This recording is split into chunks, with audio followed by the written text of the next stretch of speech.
Hello everyone and welcome back to our channel once again. So మన ఛానల్లో videos అనేది దాదాపు 1 మంత్ అయిపోయింది చేయకుండా. సో ఏంటి అంటే నాకు కూడా సెమిస్టర్స్ ఉన్నాయి. సో దాంతోపాటు ఏంటంటే ప్రిపరేషన్, సో ఇవన్నిటి వల్ల కొంత లేట్ అయ్యింది. సో లేట్ అయినా కానీ ఇంకా కొన్ని యూనివర్సిటీస్కి ఏంటంటే రీసెంట్గా 2-3 డేస్ క్రితమే స్టార్ట్ అయ్యింది. సో ఇంకా దానికి సంబంధించిన ఒక సబ్జెక్ట్ ఏంటంటే అన్ని గ్రూప్స్కి కామన్గా ఉన్న క్వశ్చన్ పేపర్ ఏదైనా ఉంది అంటే అది ఎన్విరాన్మెంటల్ ఎడ్యుకేషన్. సో దీనికి సంబంధించింది ఏంటి అంటే మోస్ట్ ఆఫ్ వీడియోస్ అందరూ యూట్యూబ్లో చేసేసారు ఆల్రెడీ. సో దాని త్రూ అసలు దీనికి ఉన్న వాటికి వీటికి ఏంటి అసలు ఎన్నో వీడియోస్ ఉన్నాయి కదా చూడాల్సినవి అనుకోవచ్చు. కానీ ఈ వీడియో మాత్రం మీరు చూస్తే ఖచ్చితంగా మీకు ఎగ్జామ్ పేపర్లో వచ్చే ఈ క్వశ్చన్స్ చాలా యాక్యురేట్గా 80% దగ్గరగా ఉంటాయి మీరు. సో అది ఆ గ్యారంటీ అయితే నేను ఇవ్వగలను. నా వీడియోస్లో ఏంటి అంటే మోస్ట్ ఇంపార్టెంట్ క్వశ్చన్స్ యాక్యురేట్గా ఉంటాయి అండ్ మీ మెటీరియల్లో కూడా టిక్కులు చేసుకోవడానికి మీకు ఏంటి అంటే చాలా సింపుల్గా ఉంటాయి. సో ఇంకా వీడియోలోకి వెళ్తే ఏంటి అంటే ఇక్కడ యూనిట్ 1లో వచ్చేసి మీరు చూసుకుంటే టోటల్ 5 క్వశ్చన్స్ ఉన్నాయి మనకి.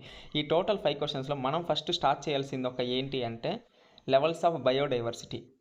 ఇది మీకు ఎలాగిచ్చినా కానీ, సో మీరు వాడు అనలైసిస్ చేయమని చెప్పినా కానీ ఆ క్వశ్చన్ ఏది మార్చమన్నా కానీ మీకు లెవెల్స్ ఆఫ్ బయోడైవర్సిటీ అని కనిపిస్తే మీరు 3 సైడ్ హెడింగ్స్ ఉంటాయి దానికి. సో ఒకటి వచ్చేసి జెనెటిక్ డైవర్సిటీ, ఇంకోటి స్పీషియస్ డైవర్సిటీ, ఇంకోటి వచ్చేసి ఎకోసిస్టమ్. సో ఈ 3 సైడ్ హెడింగ్స్ ఒక మ్యాటర్ మీరు రాస్తే దీనికి సరిపోతుంది. ఇంకా నెక్స్ట్ వచ్చేసి renewal and non renewal sources. So వీటికి సంబంధించింది కూడా మీరు ఏంటి అంటే చాట్ జీపీటీ ఆర్ మెటీరియల్లో చూసుకుంటారు కానీ సరిపోతుంది. సో నెక్స్ట్ వచ్చేసి బయోడైవర్సిటీ గురించి రాయమంటాడు.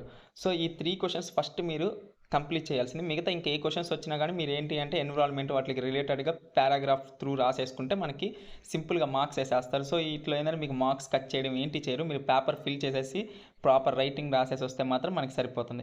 సో ఇంకా నెక్స్ట్ ఏంటి అంటే 4th or 5th క్వశ్చన్స్ ఏం చేస్తారంటే మీరు లాస్ట్లో చూసుకోండి. సో కొంత టైం ఉంది ఎగ్జామ్కి ముందర, సో అలాంటప్పుడు సైడ్ హెడింగ్స్ చూసుకొని అలా వెళ్ళిపోతే సరిపోద్ది. ఫస్ట్ ఈ 3 క్వశ్చన్స్ అయితే మీరు ఫుల్ ప్లెజ్డ్గా ప్రిపేర్ అవ్వాలి, 3 కలర్ రెడ్ కలర్ ఉన్న క్వశ్చన్స్. సో ఇంకా నెక్స్ట్ వచ్చేసి యూనిట్ 2. సో యూనిట్ 2లో వచ్చేసి మనకి ఏంటంటే టోటల్ 7 క్వశ్చన్స్ ఉంటాయి. సో మనకి మెయిన్ ఇంపార్టెంట్ ఏంటి అంటే ఈ 6. సో ఇక్కడ మనకి ఏంటి అంటే air pollution, water pollution, soil pollution and next ఇంకోటి ఏంటి అంటే సౌండ్ పొల్యూషన్. నేను దీన్ని యాడ్ చేయలేదు కావాలని, సో అంత ఇంపార్టెంట్ కాదు. మనం ఏంటి అంటే జస్ట్ అలా నార్మల్గా రాసేసుకున్నా కానీ మనకి అది పెద్దగా ఐడియా ఉంటుంది అందరికీ. సో అందుకు నేను దాన్ని చేయలేదు, సో దాన్ని యాడ్ చేయలేదు. సో ఇక్కడ వచ్చేసి 6 క్వశ్చన్స్ మీరు ప్రిపేర్ అవ్వండి. ఈ పొల్యూషన్స్ మొత్తం మీరు ప్రిపేర్ అయితే మీకు ఏంటి అంటే 3rd యూనిట్లో వచ్చేసి ఏంటి అంటే మనకి ఈ యొక్క వేరియస్ టైప్స్ ఆఫ్ పొల్యూషన్స్ ఉన్నాయి చూసారా సెకండ్ క్వశ్చన్. సో ఈ సెకండ్ క్వశ్చన్లో మనకి ఏంటి అంటే మన బిఫోర్ సెకండ్ యూనిట్లో ఇక్కడ ఉన్న water pollution, soil and air pollution, sound pollution ఏంటి అంటే ఈ సెకండ్ క్వశ్చన్లో మనం ఎత్తేసి రాసేయచ్చు. సో మనకి ఎటువంటి ఇబ్బంది ఉండదు. నెక్స్ట్ వచ్చేసి ఈ ప్రొటెక్ట్ యాక్ట్స్ ఉన్నాయి చూసారా, ప్రొటెక్షన్ యాక్ట్స్ అవి కంపల్సరీ నేర్చుకోండి మీరు. సో వాటిలో ఏంటంటే మొత్తం ప్రొటెక్షన్ యాక్ట్స్ గురించి రాయమంటారు ఒక లాంగ్ ఆన్సర్లో ఇచ్చేసి. సో అలాంటప్పుడు కొద్దిగా మనకి ఏంటంటే కష్టం అనిపిస్తుంది. అలాంటప్పుడు మనం ఏంటంటే ఈ ప్రిపేర్ అవ్వకుండా వెళ్తే కొంత ఇబ్బంది, లేకపోతే దాని చాయిస్ కన్నా వదిలేసుకోవచ్చు, ఎటువంటి ప్రాబ్లం అనేది ఉండదు. నెక్స్ట్ వచ్చేసి మూమెంట్స్ చూసుకోండి, 3 మూమెంట్స్ అండ్ నెక్స్ట్ వచ్చేసి సస్టైనబుల్ డెవలప్మెంట్, ఇవి చూసుకోండి. సో ఈ 3 యూనిట్స్కి సంబంధించిన ఇంపార్టెంట్ క్వశ్చన్ స్టడీ మెటీరియల్ ఏంటి అంటే నేను పీడిఎఫ్ ఏంటి ఆ లింక్ వచ్చేసి ఏంటి అంటే నేను డిస్క్రిప్షన్లో ఇస్తాను.